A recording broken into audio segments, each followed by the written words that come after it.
నమస్కారం. నా పేరు శ్రీరామ్ శర్మ. మద్రాసులోని కొంతమంది లాయర్లు స్ట్రైక్ మొదలెట్టారు. కారణం ఏంటంటే తమిళ భాష కోర్టులలో అఫీషియల్ లాంగ్వేజ్గా డిక్లేర్ చేయాలి కేంద్ర ప్రభుత్వం అని.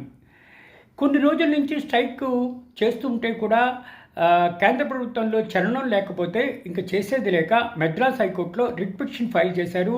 కేంద్ర ప్రభుత్వానికి ఆదేశాలు ఇవ్వండి, ఇట్లా తమిళ భాష అఫీషియల్గా కోర్టుల్లో ఉండేటట్టు ఆదేశాలు ఇమ్మని. ఇది ఇద్దరు జడ్జిల ధర్మాసనం దగ్గరికి వచ్చింది. Chief justice SV Gangapurwala, justice Bharat Chakravarti. ఈ అడ్మిషన్లో హీరింగ్ అయ్యేటప్పుడు సదరు న్యాయస్థానం ఒపీనియన్ చెప్పింది. ఇది రాజకీయాలతో కూడింది, ఇది కేంద్ర ప్రభుత్వమే చర్యలు తీసుకోవాలి, రాజకీయంగా ఏదైనా చెయ్యాలి, ఇందులో కోర్టులు ఇంటర్ఫీర్ అవ్వవు, కోర్టుకి ఎటువంటి పాత్ర లేదు, కేవలము ఇట్లా కేంద్ర ప్రభుత్వము రాజకీయంగా ఏదైనా చొరవ తీసుకుని ఆదేశాలు ఇవ్వాలి, కానీ ఇందులో న్యాయస్థానాల పాత్ర ఏదీ ఉండదు అని రిజెక్ట్ చేయండి.